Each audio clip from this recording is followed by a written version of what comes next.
పరిశుద్ధమైన పాదములకు వందనాలు, స్తోత్రాలు చెల్లిస్తూ ఉన్నాము నాయన. ఈ మండల కాల ధ్యానంలో 5వ దినంలోనికి మమ్మల్ని ప్రవేశపెట్టిన గొప్ప దేవుడు, ఇంకా రావలసిన మా ప్రియులందరినీ క్షేమంగా మీ సన్నిధానానికి తీసుకొని రండి. వచ్చిన మా స్వరాలతో మిమ్మల్ని కీర్తించడానికి, కనపరచడానికి సహాయం చేయండి. ఈ ఆరాధన అంతా కూడా ప్రభా ఆది నుండి అంతం వరకు మీకు మహిమకరంగా, చేరే అల్లర్లకు నైనా మరి దీవెనకరంగా ఉండనట్లు కృప దయచేయండి.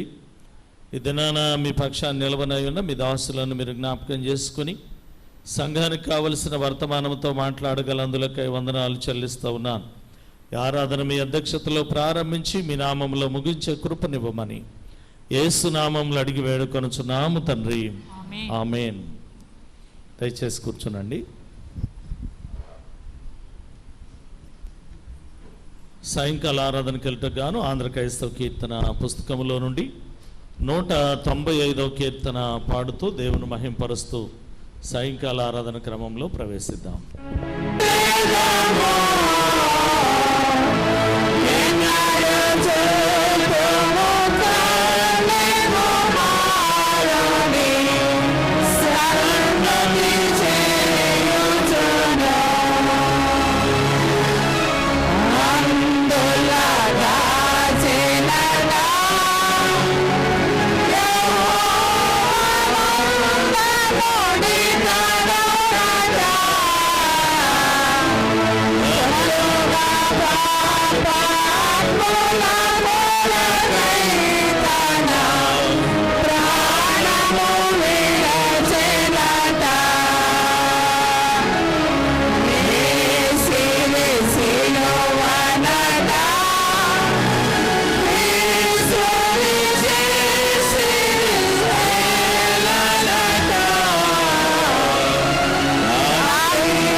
నా పెదవులను తెరువుము.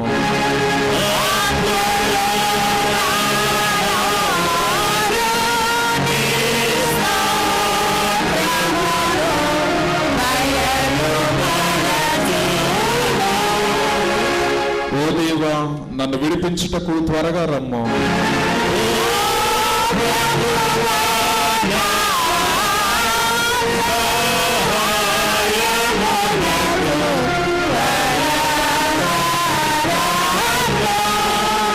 తండ్రికిని కుమారునికిని పరిశుద్ధాత్మకును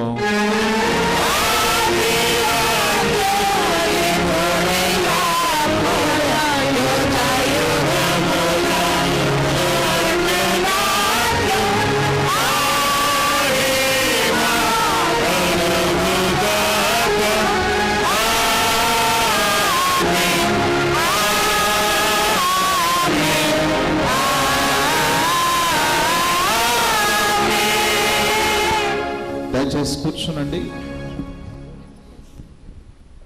ప్రభునందు ప్రియమైన దేవుని బిడ్డలారా, లెంట్లో 5వ దినం కొరకు ఏర్పాటు చేయబడిన లేఖన భాగాలు చదవగా విందాం. పాత నిబంధన పాఠ్య భాగం దినవృత్తాంతములు మొదటి గ్రంథం 21వ అధ్యాయం మొదటి నుండి 17 వచనాల వరకు పి విజయ్ రూత్ గారు చదివి వినిపిస్తారు.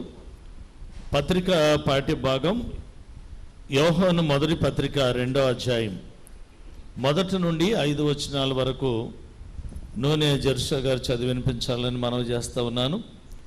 పాత నిబంధన పాఠ్య భాగం విజయ్ రూత్ గారు. 5వ దినముకై ఏర్పాటు చేయబడిన పరిశుద్ధ గ్రంథములోని పాత నిబంధన గ్రంథము దినవృత్తాంతముల 1వ గ్రంథము 21వ అధ్యాయము 1వ వచనము నుండి 17వ వచనం వరకు ఇలాగున వ్రాయబడి ఉన్నది. దినవృత్తాంతముల 1వ గ్రంథము 21వ అధ్యాయము మొదటి నుండి 17వ వచనం వరకు. తరువాత సాతాను ఇశ్రాయేలునకు విరోధముగా లేచి ఇశ్రాయేలీలను లెక్కించుటకు దావీదును ప్రేరేపింపగా, దావీదు యోవాబునకును జనుల యొక్క అధిపతులకును, మీరు వెళ్ళి బేర్షెబా మొదలుకొని దాను వరకు ఉండు, ఇశ్రాయేలును ఎంచి వారి సంఖ్య నాకు తెలియటకై నా యొద్దకు దాన్ని తీసుకుని రండని ఆజ్ఞ ఇచ్చెను. అందుకు యోవాబు, రాజా, నా ఏలినవాడా, యెహోవా తన జనులను ఇప్పుడున్న వారి కంటే 100 ఎక్కువ మందిని చేయునుగాక. వారందరూ నా ఏలినవాని దాసులు కారా? నా ఏలినవానికి ఈ విచారణ ఎలా?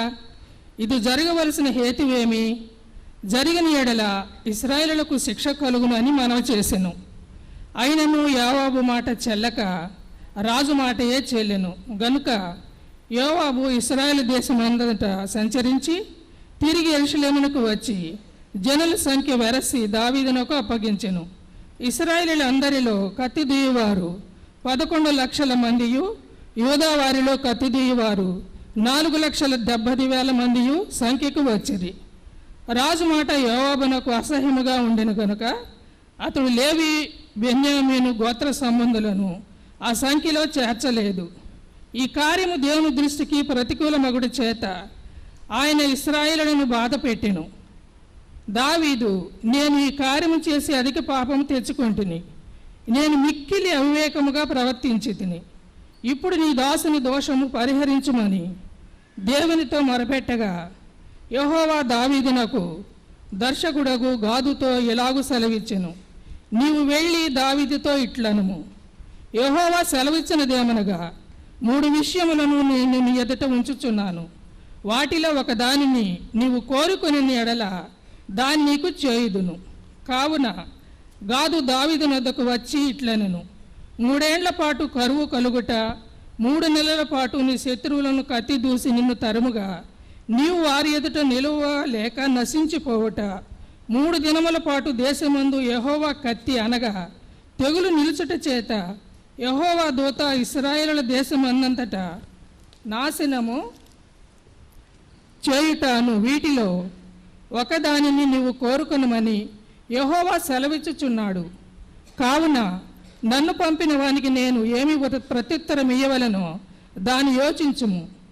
అందుకు దావీదు, నేను మిక్కిలి ఇరుకులో చిక్కి ఉన్నాను, యెహోవా మహాకృపగలవాడు, నేను మనుషుల చేతిలో పడక ఆయన చేతిలోనే పడుదునుగాక అని గాదుతో అనెను.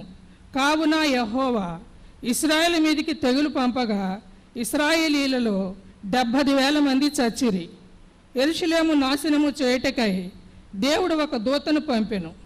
అతడు నాశనము చేయబోచుండగా యెహోవా చూచి ఆ చేటు విషయమై సంతాపం పొంది నాశనము చేయ దూతతో, చాలును, ఇప్పుడు నీ చేయి ఆపుమని సెలవీయగా, ఆ దూత యెబూసీయుడైన ఒర్నాను కళ్ళము నొద్ద నిలిచెను. దావీదు కన్నులెత్తి చూడగా భూమి ఆకాశాల మధ్యను నిలుచుచు వరదీసిన కత్తి చేత పట్టుకొని దానిని యెరూషలేము మీద చాపిన యెహోవా దూత కనబడెను. అప్పుడు దావీదును పెద్దలను గోనె పట్టలు కట్టుకుని వారై సాష్టాంగ పడగా, దావీదు, జనులను ఎంచుమని ఆజ్ఞ ఇచ్చిన వాడను నేనే కదా, పాపము చేసి చెడుతనము జరిగించిన వాడను నేనే కదా, గొర్రెల వంటి వారికి వీరేమి చేసిరి? నా దేవుడవైన యెహోవా బాధపెట్టు నీ చెయ్యి జనుల మీద ఉండకుండా నా మీదను నా తండ్రి ఇంటి వారి మీదను ఉండనిమని దేవునితో మనవి చేసెను. పాత నిబంధనలోని దేవుని వాక్యము ఇంత పర్యంతం. ఓ ప్రభువా మమ్మను కనికరించు. లెంటులోని 5వ దినము కొరకు ఏర్పాటు చేయబడిన పత్రిక పాఠ్యభాగము యోహాను రాసిన మొదటి పత్రిక 2వ అధ్యాయము 1వ వచనం నుండి 5 వచనాలు చదువుకుందాం. యోహాను రాసిన మొదటి పత్రిక 2వ అధ్యాయము 1వ వచనం ప్రారంభం. నా చిన్నపిల్లలారా, మీరు పాపము చేయకుండుటకై ఈ సంగతులను మీకు వ్రాయిచున్నాను. ఎవడైనను పాపము చేసిన యెడల నీతిమంతుడైన యేసుక్రీస్తు అను ఉత్తరవాది తండ్రి యొద్దాం అనుకున్నాడు. ఆయనే మన పాపములకు శాంతికరమై ఉన్నాడు. మన పాపములకు మాత్రమే కాదు, సర్వలోకములకును శాంతికరమై ఉన్నాడు. మరియు మనం ఆయన ఆజ్ఞలు గైకొనిన యెడల దీని వలననే ఆయనను ఎరిగి ఉన్నామని తెలుసుకుందుము. ఆయనను ఎరిగి ఉన్నానని చెప్పుకొనుచు ఆయన ఆజ్ఞలను గైకొనని వాడు అబద్ధికుడు, వానిలో సత్యము లేదు. ఆయన వాక్యము ఎవడు గైకొనునో వానిలో దేవుని ప్రేమ నిజముగా పరిపూర్ణమాయను. ఆయన యందు నిలిచిన్న వాడనని చెప్పుకున్నవాడు ఆయన ఎలాగూ నడుచుకొనెనో అలాగే తాను నడుచుకొన బద్ధుడై ఉన్నాడు. మనం ఆయన యందు ఉన్నామని దీని వలన తెలుసుకొనుచున్నాము. పత్రిక పాఠభాగము ఇంత పర్యంతము. ఓ ప్రభువా మమ్మను కనికరించు. బిడ్డలారా, ఈరోజు మనకు వాక్యాన్ని అందించేవారు మధు ప్రకాష్ కోటి పాస్టర్ గారు, పివి నగర్ పాస్టర్ గారు. ఈరోజు అంశం దేవుని తెలుసుకున్నట్లో నియమావళి. ఈ అంశంతో మనకి వాక్యాన్ని అందించడానికి పాస్టర్ గారు సిద్ధంగా ఉన్నారు. దైవ సందేశంలోనికి వెళ్ళటగాను ఆంధ్ర క్రైస్తవ కీర్తన పుస్తకంలో నుండి 203వ కీర్తన పాడుతూ దేవుని మహింపరుస్తూ వాక్య ధ్యానంలోనికి ప్రవేశిద్దాం. Oh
తండ్రి అయిన దేవుని నుండి ప్రభు అయిన యేసు క్రీస్తు నుండి కృపయు సమాధానం మీకు కలుగునగాక.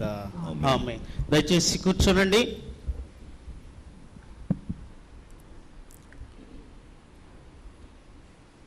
మన ప్రభు అయిన యేసు క్రీస్తు నామంలో నాకు ఈ అవకాశం కల్పించినటువంటి దేవాతి దేవునికి,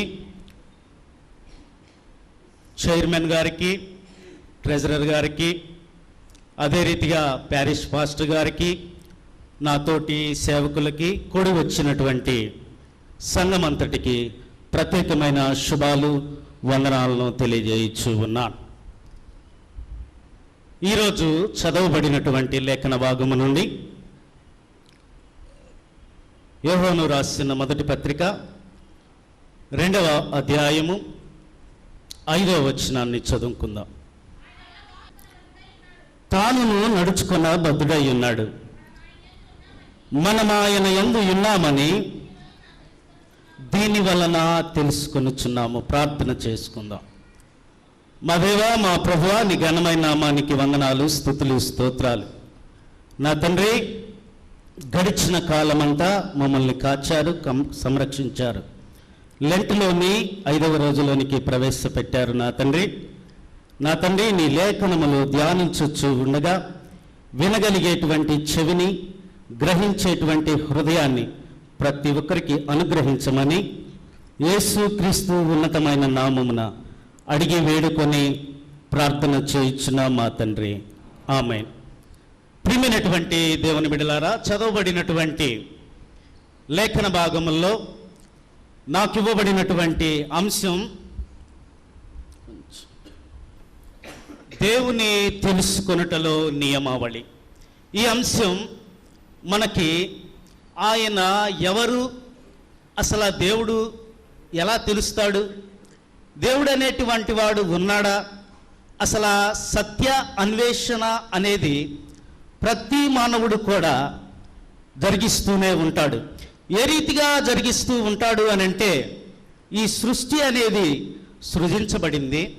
సృష్టిలో అనేకమైనటువంటి వారు సృజించబడినటువంటి వారిగా ఉన్నారు. ఈ సృష్టి ప్రారంభము కూడా చాలా విచిత్రముగా జరిగింది. ఏ విధంగా అనంటే, ఇది చాలా ఆశ్చర్యకరమైనటువంటి సృష్టిగా ఉంది. అయితే దీనిలో మరి ప్రాముఖ్యంగా మనిషి యొక్క నిర్మాణము మహా గొప్ప ఆశ్చర్యాన్ని కలిగించేటువంటిదిగా ఉంది అని ప్రతి ఒక్కరూ అన్వేషణ మొదలుపెట్టారు. ఈ అన్వేషణ మొదలుపెట్టినటువంటి ఈ సందర్భంలో బాగా అన్వేషించినటువంటి వారు ఏమిటి అన్వేషిస్తూ ఉన్నారు అని అంటే, ఎవరు దీనికి కారణం, ఎవరు దీనికి కారణం అని తెలుసుకోవాలనేటువంటి తపన ప్రతి ఒక్కరిలో ఉంది. అందుకనే దావీదు ఒక సందర్భంలో మాట్లాడుతూ అంటూ ఉంటాడు, నీవు నన్ను కలుగజేసిన విధము చూడగా భయమును ఆశ్చర్యమును నాకు కలుగుచున్నవి. చూడండి, మానవుని యొక్క నిర్మాణము ఎవరో కలుగచేశారు. కలుగజేసినటువంటి విధం భయాన్ని కలుగజేస్తుంది, యాజ్ ఇట్ ఈజ్ ఔజం ఆశ్చర్యాన్ని కూడా కలుగచేస్తుంది. ఇది ప్యారలల్గా ఉంది. ఈ ఆశ్చర్యము, భయము సృష్టిలో ఉన్నటువంటి ప్రతి దానికి కూడా సంభవించేటువంటిదిగా ఉంది. అంటే సృష్టిలో ప్రతి జీవి చూసినా కానీ ఈ భయం, ఆశ్చర్యము అనేది కలుగుతూ ఉంది. ఎందుకనంటే మానవ నిర్మాణం చాలా చాలా ప్రాముఖ్యమైనటువంటి నిర్మాణం. ఒక్కదానికొకటి లింక్ కలిగి ఉంటాయి. పాదము నుంచి నడినెత్తి వరకు కూడా చాలా స్పష్టముగా ఒక్కదానికొకటి లింకు కలిగి ఉంటాయి. మీరు ఎప్పుడైనా గమనించండి, ఏదైనా శరీరంలో ఒక భాగం బాగకపోతే మరొక దానికి కూడా అది ఎఫెక్ట్ కలిగేటువంటిదిగా ఉంటుంది.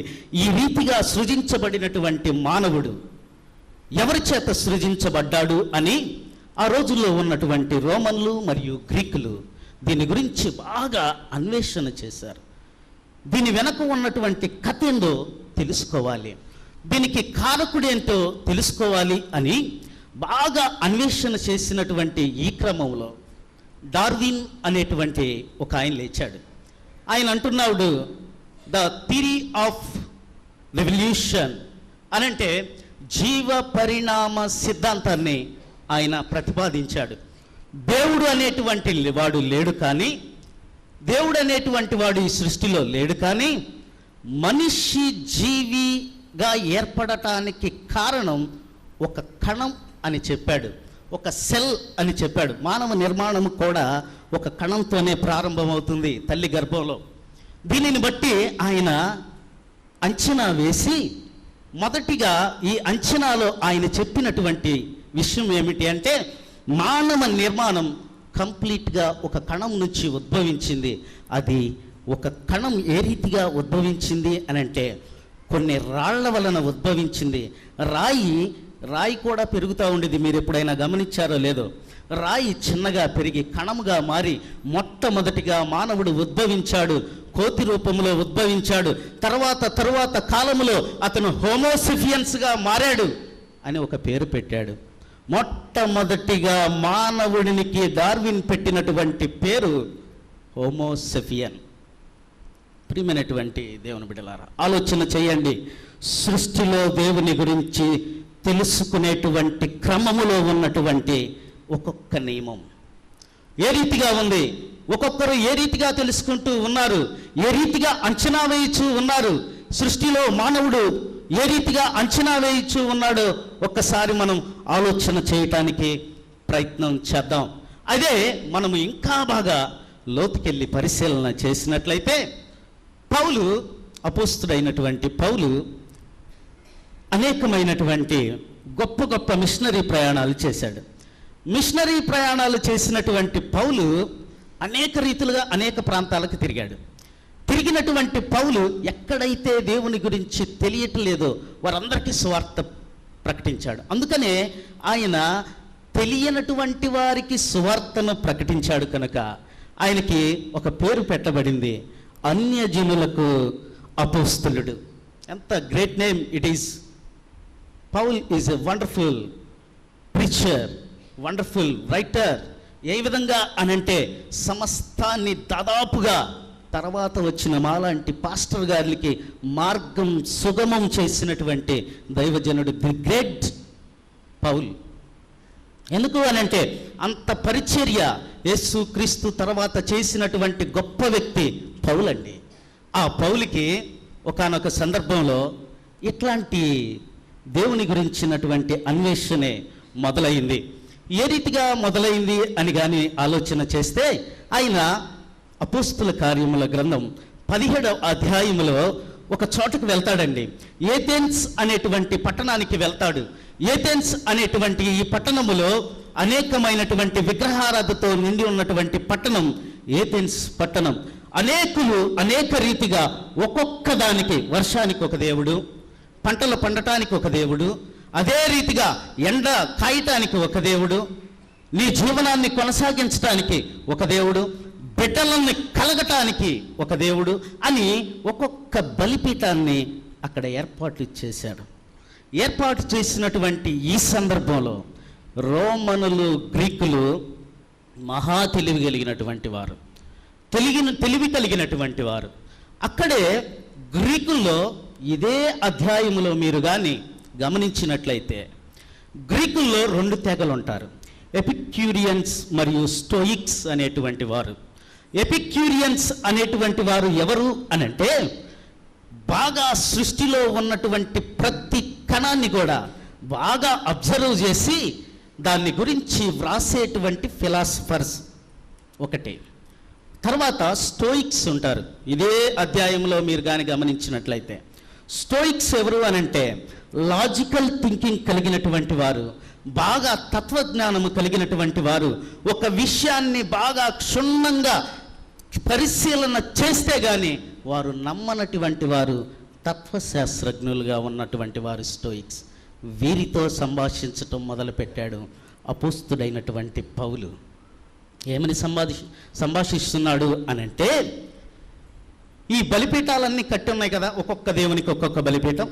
అయితే ఈ మధ్యలో కట్టినటువంటి బలిపీఠం ఒకటి ఈ తత్వశాస్త్రజ్ఞులకు అంతుపట్టక తెలియని శక్తి.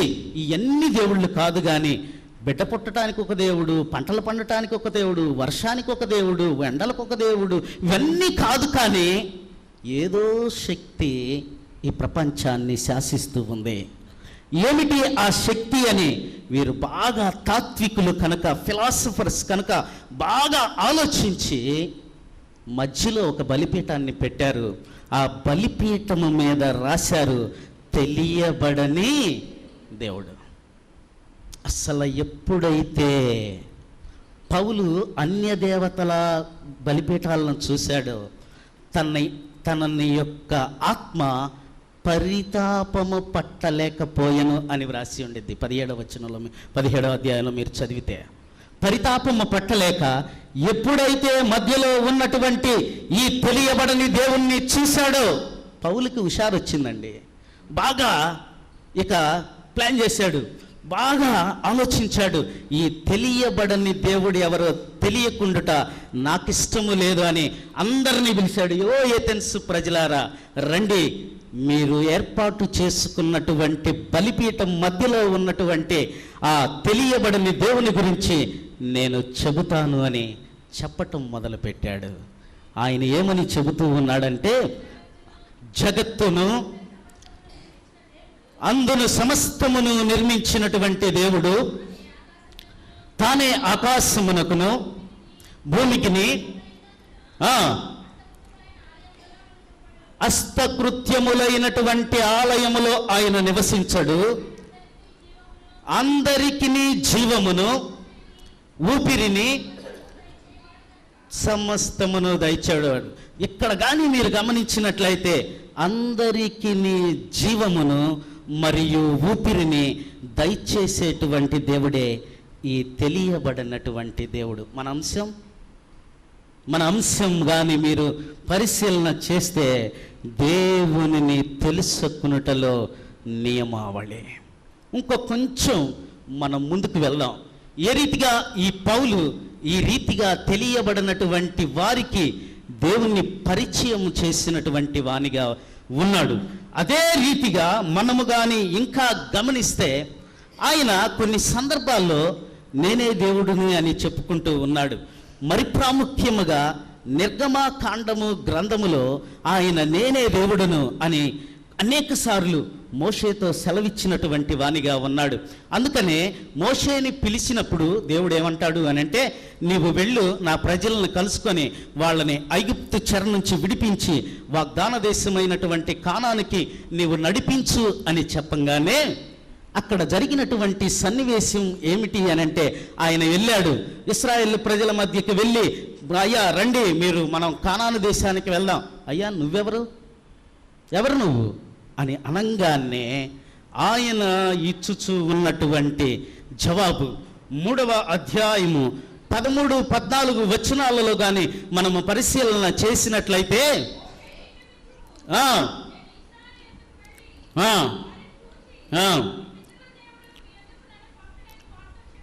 ఏమని చెప్పమంటున్నాడు దేవుడు అనంటే, నీ పితరుల దేవుడైనటువంటి దేవుడు మీ మధ్యకు నన్ను పంపించాడు కనుక ఆయన ఎవరు అనంటే, చదవండి అమ్మ 14వ వచనం.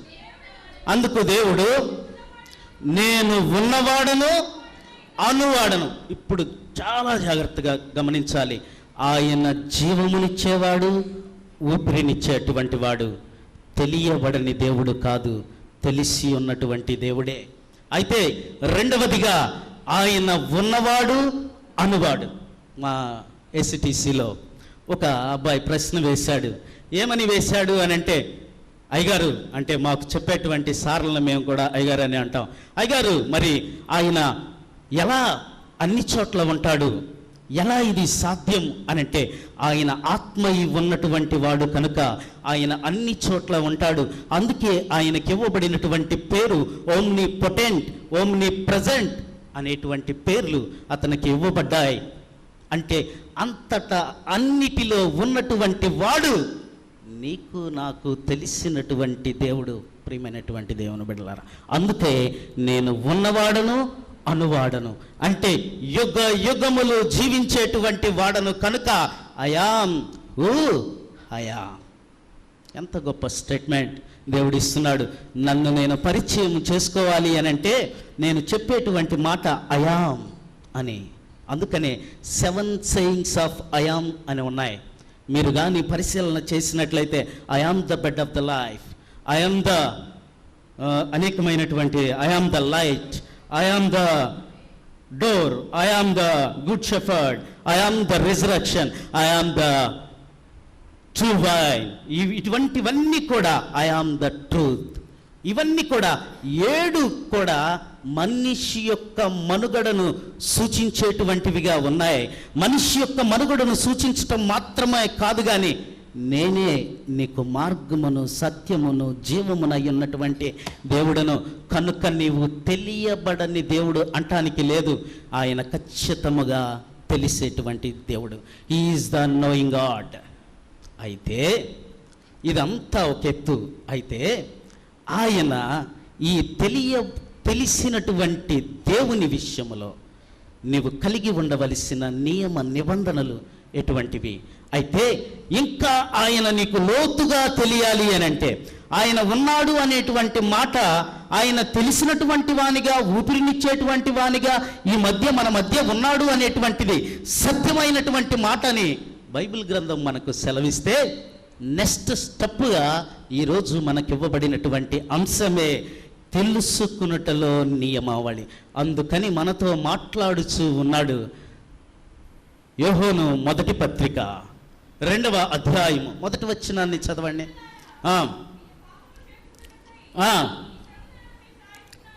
మీరు పాపము చేయకుండా ఉండాలని నేను మీకు ఈ సంగతిని వ్రాయిచూ ఉన్నాను.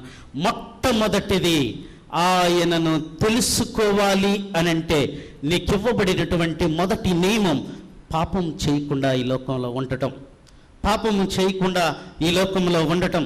ఏ రీతిగా మనము పాపము చేయకుండా ఉండాలి అనంటే, పాపము పర్యవసానము మరణముగా ఉంది. ఎవరు ఈ పాపానికి సృష్టికర్త? ఎవరు ఈ పాపాన్ని ప్రేరేపించేటువంటి వాడు? ఎవరు ఈ పాపానికి ఉసికొల్పినటువంటి వ్యక్తి?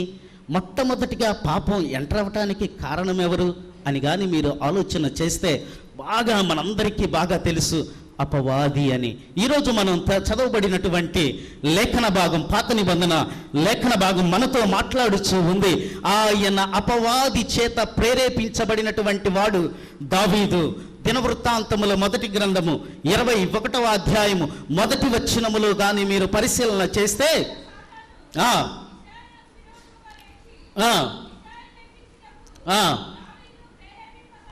ఎవరిని ప్రేరేపించాడండి? దావీదును ప్రేరేపించాడు. ఎవరు ప్రేరేపించాడు అనంటే అపవాది ప్రేరేపించాడు. పాపం నువ్వు కానీ పాపాన్ని కానీ తెలుసుకుంటే, ఆయనను లోతుగా గుర్తెరగాలి అనంటే, నేను పాపిని అనేటువంటి గుర్తు నీకు రావాలి. ఎందుకు అని అంటే, ఇంకా లోతుగా మనము కానీ పరిశీలన చేసినట్లయితే, ఇదే కాంటెక్స్ట్లో దావీదు జనాభా లెక్కలు తీయటానికి బయలుదేరాడు. ఎందుకు బయలుదేరాడు అనంటే, అపవాది చేత శోధించబడినటువంటి వానిగా జనాభా లెక్కలు తీయటానికి బయలుదేరాడు. ఎందుకండి ఈ జనాభా లెక్కలు అని కానీ మనం పరిశీలన చేస్తే, ఒకటి, అప్పటి వరకు కూడా దావీదు దేవుని శక్తి మీద ఆధారపడ్డాడు. అందుకని ఆధారపడినటువంటి దావీదు ముందు ముందు తన యొక్క సొంత బలము మీద ఆధారపడాలి అనేటువంటి ఉద్దేశము కలిగి ఉన్నాడు. అందుకనే పరాక్రమశాలులు ఎంతమంది ఉన్నారు?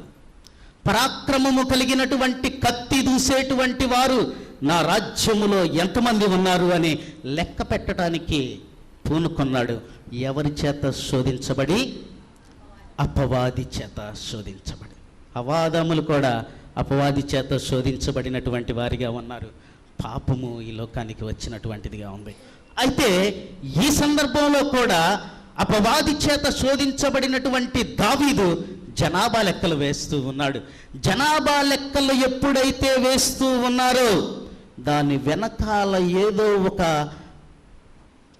ఏదో ఒకటి ఆలోచన ఉంది అనేటువంటి విషయాన్ని మనం గుర్తెరగాలి. ఎందుకు అనంటే, వారేదో ఉద్దేశం కలిగి ఉంటారు. జనాభా లెక్కలు వేస్తారు. ఈ కులం వారింత, వీరింత, వీరింత, వీరింత అని తెలుసుకొని దాని ప్రకారం లబ్ధి పొందాలనేటువంటి ఆలోచన కలిగినటువంటి వారిగా ఉంటారు ఈ లోకంలో కూడా మనం గమనిస్తే. అయితే ఇక్కడ దావీదు యొక్క ఆలోచన, ఎంతమంది యుద్ధశూరులు ఉన్నారు, ఎంతమంది యుద్ధశూరులు ఉన్నారు? శరీరాశ, నేత్రాశ, జీవపు, దావీదు జనాభా లెక్కలు వేస్తుంది జీవపు డంబం. ఎంతమంది యుద్ధశూరులు, కత్తి దూసేటువంటి వారు ఉన్నారు. ఇవన్నీ కలుగజేసేది ఎవరు? అపవాదే. కనుక ఈ జనాభా లెక్కలు వేయించున్నటువంటి ఈ క్రమములో యోవాబు అనేటువంటి వాడు వస్తాడు, దావీదు సేవకుడు. వచ్చి, అయ్యా దావీదు, మనకి దేవుడు సహాయంగా ఉన్నాడు, ఎల్లవేళలా మనల్ని కాపాడేటువంటి వాడిగా ఉన్నాడు, ఏ యుద్ధానికి వెళ్ళినా కానీ విజయాన్ని ఇచ్చేటువంటి వాడిగా ఉన్నాడు, ఇవి అవసరమా అని వాదించాడు.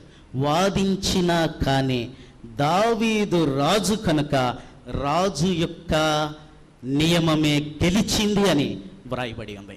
అదే విధముగా వాదించినటువంటి ఇతను మొత్తానికి జనాభా లెక్కలు తీశాడు. జనాభా లెక్కలు తీసినటువంటి ఈ క్రమములో ఎంతమంది ఉన్నారు అని అంటే, ఒక్కొక్కళ్ళు కత్తి దూసేటువంటి వారు, మరియు యూదా వారులోను ఇశ్రాయేలు ప్రజలను ఎంతమంది ఉన్నారో ఒక్కసారి చూడండి. అక్కడ ఇజ్రాయేలు వారందరిలో కత్తి దూయువారు ఎంతమంది? 11 లక్షల మంది. యూదా వారిలో కత్తి దూయువారు 4 లక్షల మంది. మొత్తం ఎంతమంది?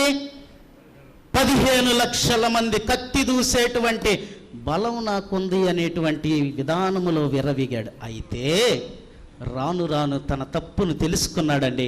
8వ వచనాన్ని చదువుతారా? 8వ వచనంలో తన తప్పును తెలుసుకొని, ఈ కార్యం వలన నేను అధిక పాపము, ఏమంటున్నాడు? అధిక పాపాన్ని తెచ్చుకున్నాను. నేను ఆధారపడింది దేవుని మీద కాదు, నా సొంత బలము మీద, నా సొంత రాజ్యము మీద నేను ఆధారపడ్డాను, కాబట్టి నేను తప్పు చేశాను అని తర్వాత గుర్తెరిగినటువంటి వాడై పాపము చేశానని దేవునికి ప్రార్థన చేశాడు. పాపము చేశానని దేవునికి ఎప్పుడైతే ప్రార్థన చేశాడో, దేవుడు తన మొరను విన్నటువంటి వానిగా ఉండి ఒక అతన్ని పంపిస్తాడు, గాదు అనేటువంటి వాడిని, దేవుని సేవకుని పంపించి, సరే నీ పాపము, నువ్వు చేసినటువంటి తప్పుకి ప్రాయశ్చిత్తాన్ని నేను ఇస్తాను, అయితే నీ ముందల నేను 3 ఆప్షన్లు పెడతాను. ఎన్ని ఆప్షన్లు పెట్టాడు? 3 ఆప్షన్లు. ఫస్ట్ ఆప్షన్ కానీ మనము గమనించినట్లయితే, ఒకటి కరువు. ఆ రోజుల్లో ఏదైనా కానీ సంభవించాలి అనంటే కరువు, యుద్ధము, మరియు ఏమై ఉంటుంది అనంటే తెగులు. ఈ 3 కూడా సంభవించేటువంటివిగా ఉన్నాయి. ఈ 3 సంభవిస్తే దేవుని యొక్క ఉగ్రత వారి మీద ఉంది అని అర్థం. దావీదు పాపము వలన ఈ 3 నువ్వేం కోరుకుంటావు? మొదటిది కరువు అయితే 3 సంవత్సరాలు ఉంటుంది. రెండవది యుద్ధము అయితే 3 నెలలు ఉంటుంది. మూడవది తెగులు అయితే ఎన్ని దినాలు ఉంటుంది? 3 దినాలు ఉంటుంది. మూడోది ఏదో చక్కగా బాగుంది, 3 దినాలే కనుక అని దావీదు సింపుల్గా 3 దినాల కరువుని ఎంచుకున్నటువంటి వానిగా ఉన్నాడు. ఎంచుకున్నప్పుడు దావీదు చేసినటువంటి పాపమునకు ప్రతిఫలం ఏందో తెలుసా? దావీదు చేసినటువంటి పాపమునకు ప్రతిఫలం ఏందో తెలుసా? 70,000 మంది ఇశ్రాయేలు ప్రజలు చనిపోయారు. ఒక్క పాపం ఎంతకు దారి తీసింది? నీవు నేను పాపమే. ఫలితం పాపము లేనటువంటి తనని పాపానికి అప్పచెప్పాం. మార్కు సువార్త 14వ అధ్యాయం 41వ వచనంలో కానీ మనం పరిశీలన చేస్తే, 41వ వచనం, వచ్చి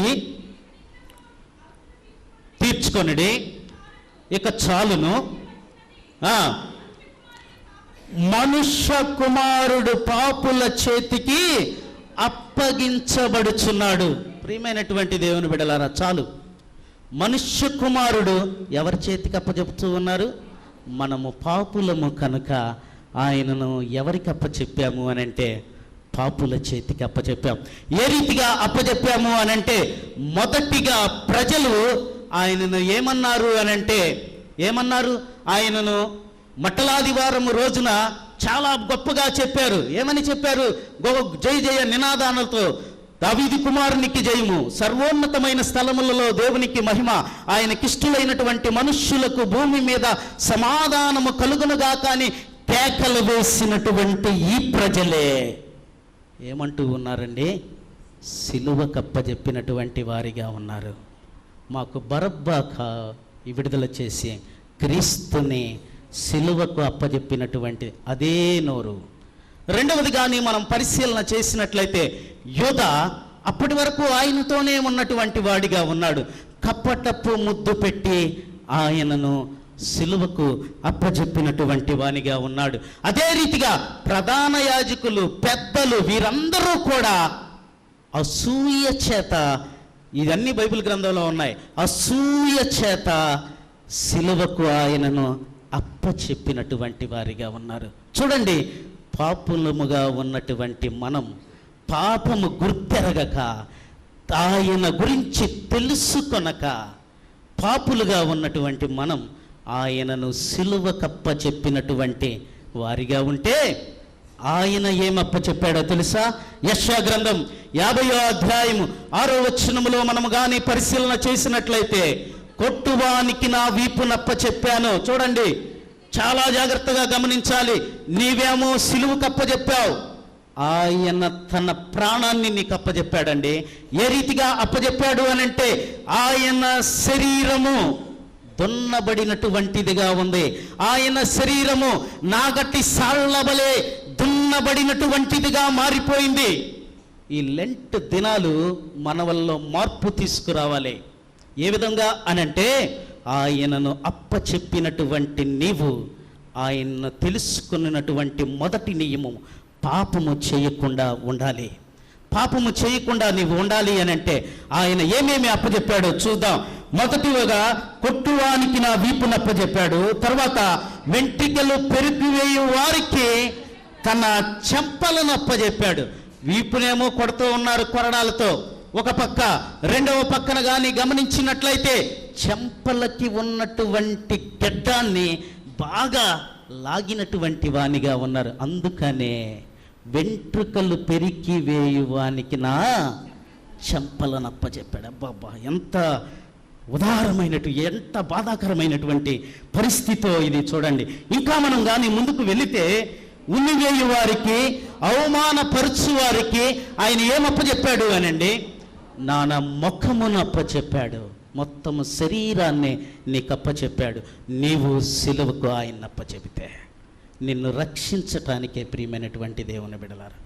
అందుకనే ఆంధ్ర క్రైస్తవ కీర్తన సంఘారాధన పుస్తకములో మనము సంస్కారపు ఆరాధనలో, ఎవడైనను పాపినని నేను ఒప్పుకొనపోతే నేను పాపం చేసినటువంటి వానిగా అవుతాను, నేను పాపినని నేను ఒప్పుకుంటే ఆయన నమ్మదగిన వాడును నీతిమంతుడును కనుక సమస్త దుర్నీతి నుండి మన వలన ఏం చేస్తాడు అనండి? పవిత్రునిగా చేస్తాడు. చూడండి, మనం ఒప్పుకుంటాం సంస్కారం తీసుకునే ముందల. ఇదే రీతిగా ఆయన ఈ రీతిగా అప్పచెప్పినటువంటి వానిగా ఉన్నాడు. కనుక నీవు నేను పాపాలను ఒప్పుకోవద్దా? అందుకనే ఆయన సిలువలో కూడా చివరాఖరికి 7వ మాట ఏంటి? తండ్రి, నీ చేతికి నా ఆత్మను, వచ్చినటువంటి పని సంపూర్తి అయింది. ఆయన అప్పచెప్పటానికి గల కారణం నీవు నేను పాపము లేనటువంటి వారిగా చేయటానికే. కనుక దేవునిని తెలుసుకున్నట్టులో మొదటి నియమము పాపము లేనటువంటి వారిగా మనం ఉండాలి. ఎందుకనంటే నీ కోసం నా కోసం ఆయన గవిని వెలుపట సిలువ వేయబడినటువంటి వానిగా ఉన్నాడు. ఎందుకో తెలుసా? నిన్ను నన్ను పరిశుద్ధపరచటానికి, నిన్ను నన్ను పవిత్రునిగా మార్చటానికే ఆయన గవిని వెలుపట సిలువ వేయబడినటువంటి వానిగా ఉన్నాడు. రెండవది కానీ మనము పరిశీలన చేసినట్లయితే, యోహాను పత్రిక మొదటి పత్రిక 2వ అధ్యాయం 3వ వచనాన్ని చదవండి. మరియు మనము ఆయన యొక్క ఆజ్ఞలను గైకొనిన ఎడల దీని వలననే ఎలా ఎరిగి ఉంటాము? ఆయన ఆజ్ఞలను గైకొనుట వలన మాత్రమే ఆయనను తెలుసుకునేటువంటి వారిగా ఉంటాం. ఒకటి, పాపాన్ని ఒప్పుకోవటం. 2, ఆజ్ఞలను గైకొనటం ఏ రీతిగా అనంటే, ఈ ఆజ్ఞలు అనేటువంటివి మనిషికి చాలా అవసరం అండి. ప్రతి ఒక్కరికి ఆజ్ఞలు అవసరం. ఆజ్ఞలు ప్రిన్సిపల్స్గా చెప్పబడ్డాయి. చెప్పబడినటువంటి ఈ ఆజ్ఞలు నీకు ఏ విధంగా ఉంటాయి అనంటే, ఇది తప్పు, ఇది రైటు, ఈ మార్గం నీకు మంచిది, ఈ మార్గం నీకు చాలా చెడ్డగా ఉంటుంది, కనుక ఇది చెయ్యవద్దు, దీనిని మాత్రమే చెయ్యి అనేటువంటి లెక్క కలిగినటువంటిది దేవుని ఆజ్ఞలు. వీటిని మనం ఫాలో అవ్వాల్సినటువంటి వారిగా ఉన్నాం. అందుకనే ఆజ్ఞలు చాలా చాలా ప్రాముఖ్యమైనటువంటివిగా ఉన్నాయి. అందుకనే యోహాను సువార్త 14వ అధ్యాయం 21వ వచనములో కానీ మనము పరిశీలన చేసినట్లయితే, ఎవడైతే దేవుని ఆజ్ఞలు గైకొనినటువంటి వానిగా ఉంటాడో ఆయనను ప్రేమించేటువంటి వానిగా ఉంటాడు. ఎవరైతే ఆయన ఆజ్ఞలు గైకొనటం అనంటే ఆయనను ప్రేమించటమే ప్రియమైనటువంటిది ఆయన బిడ్డలారా. కనుక ఆయనను ఆజ్ఞలు గైకొనేటువంటి వారిగా ఉండాలి. ఇంకా మనము ఈ ఆజ్ఞలు నమ్మదగినవిగా ఉన్నాయి. ఈ ఆజ్ఞలు బంగారము కంటేను, వీటన్నిటికంటేను శ్రేష్టమైనటువంటివిగా ఉన్నాయి. అందుకనే యవనుడు ఆయన దగ్గరకు వచ్చాడు. ఏమంటూ ఉన్నాడు? నిత్యరాజ్యం పొందాలంటే నేనేం చేయాలయ్యా ప్రభువా అని అడిగినప్పుడు, నా ఆజ్ఞలన్నీ గైకొను అని అంటూ ఉన్నాడు. గైకొంటున్నాను కదా, చిన్నప్పటి నుంచి ఏంటి ఆజ్ఞలను అర్హత చేయవద్దు, వ్యభిచరించవద్దు, దొంగిలవద్దు, ఇవన్నీ కూడా నేను చిన్నప్పటి నుంచే చేస్తున్నాను. అయితే నీ ఆస్తి నమ్మి బేదలకు ఇచ్చిరా అని అంటూ ఉన్నాడు. ఆ యవ్వనుడు మిక్కుల ధనవంతుడు కనుక వ్యసనపడి వెళ్ళిపోయినటువంటి వానిగా ఉన్నాడు. మనము కానీ గమనించినట్లయితే, మనము కానీ పరిశీలన చేసినట్లయితే, ఆజ్ఞలు గైకొనినటువంటి వాడు ఆస్తిని ప్రేమించడు అనండి. ఆజ్ఞల యొక్క సారమే దేవుని యొక్క ప్రేమగా ఉంది ప్రియమైనటువంటి వారులారా. కనుక ప్రేమించేటువంటి వాడు ఆజ్ఞలను ఖచ్చితంగా ఫాలో అయ్యేటువంటి వాడిగా ఉంటాడు. కనుక మనము రెండవదిగా ఆయన్ను తెలుసుకున్నటలో ఉన్నటువంటి నియమము, మనము ఆజ్ఞలను గైకొనేటువంటి వారిగా ఉండాలి.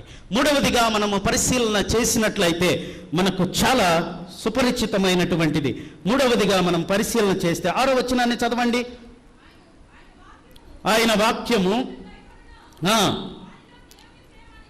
మూడవదిగా నేను మీకు చెప్పేటువంటిది ఏమిటి అనంటే, ఆయనలో నిలిచి ఉన్నటువంటి వారిగా ఉండాలి. ఎవని యందు ఆయన నిలిచి ఉంటాడో వాడు బహుగా ఫలిస్తాడు.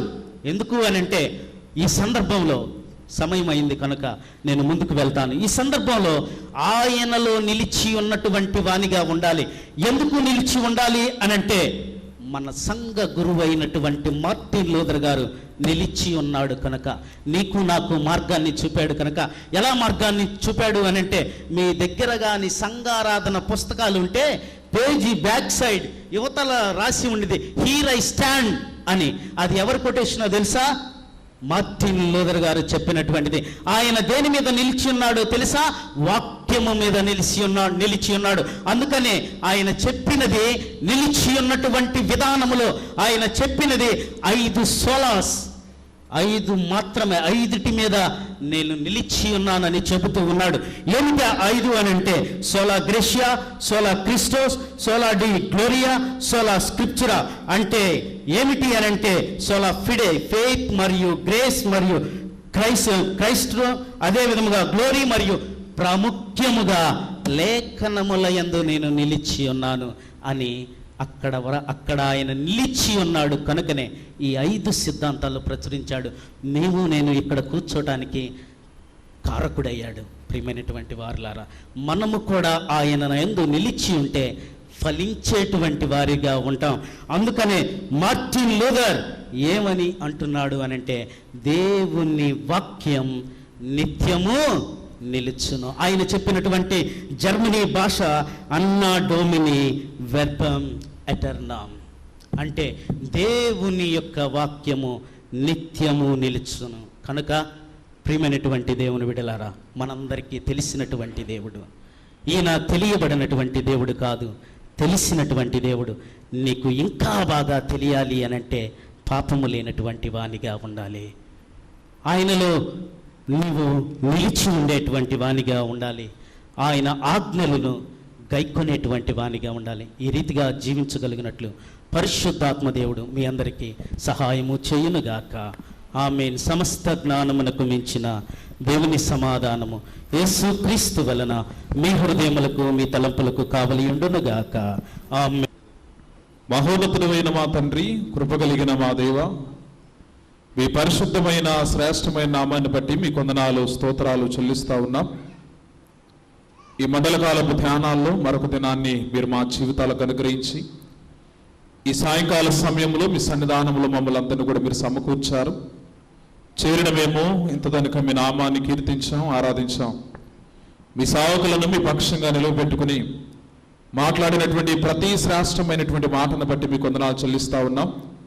విత్తబడిన వాక్యము ప్రభా ప్రతి ఒక్కరి హృదయంలో భద్రపరచుకుని వాక్యానుసారమైనటువంటి జీవితాన్ని బిడ్డలు కలిగి జీవించుటకు మీ కృపా సహాయమును చేరిన మా బిడ్డలందరికీ కూడా మీరు అనుగ్రహించమని ప్రార్థిస్తా ఉన్నాం.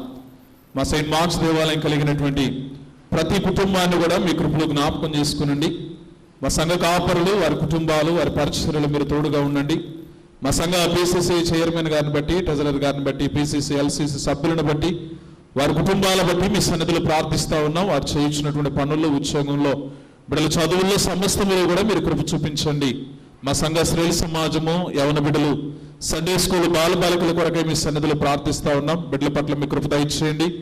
బిడ్డల ప్రభా చదువుతున్నటువంటి వారు ఉన్నారు, మంచి జ్ఞానాన్ని ఇవ్వండి. విశేషంగా ఈ సంవత్సరంలో ఇంటర్మీడియట్ మొదటి మరియు రెండవ సంవత్సరము విద్యార్థులు పరీక్షలు రాస్తూ ఉన్నటువంటి వారుగా ఉన్నారు. ఇంతదనక రాసినటువంటి పరీక్షల్లో మీ కృప చూపించారు. రాయబోయేటువంటి పరీక్షలు కూడా మీ జ్ఞానాన్ని, తెలివిని, వివేచనను బిడ్డలకు మీరు అనుగ్రహించండి.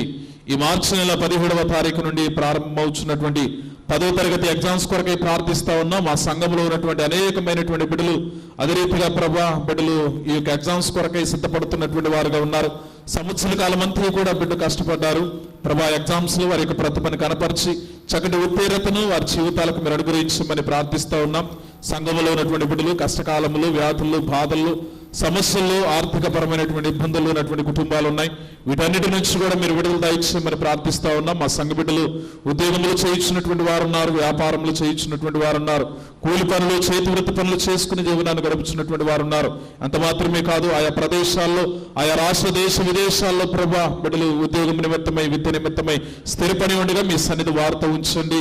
మా ముందు గొప్ప కార్యాన్ని తలపెట్టినటువంటి నూతన దేవాలయ నిర్మాణం కొరకే మరొకసారి మీ సన్నిధిలో ప్రార్థిస్తా ఉన్నాం.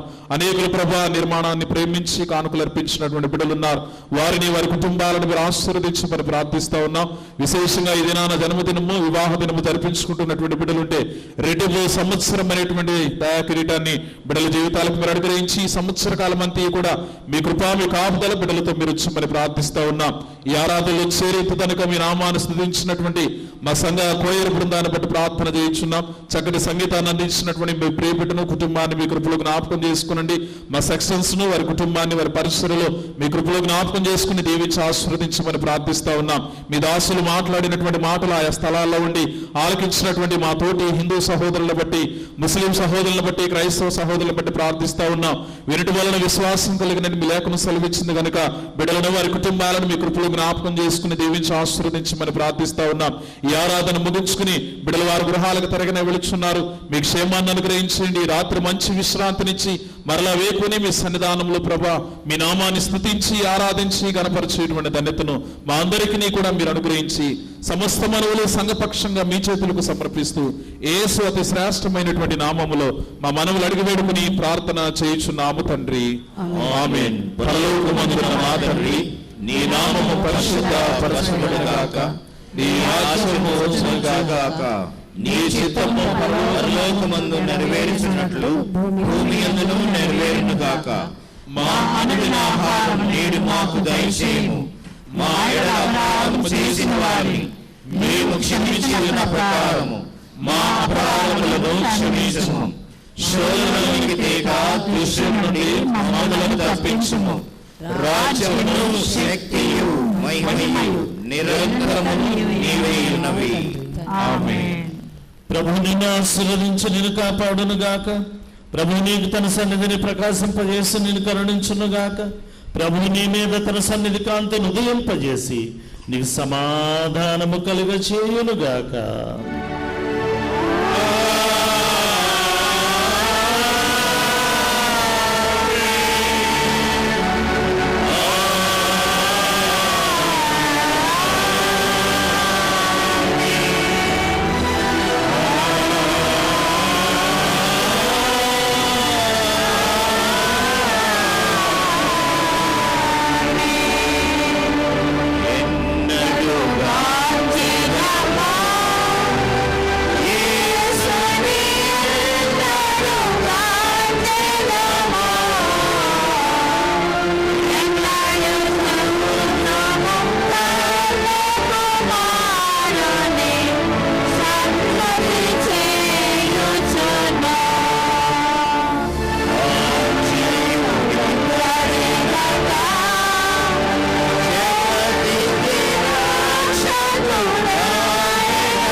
వందనాలండి. Thank you very much. Amen.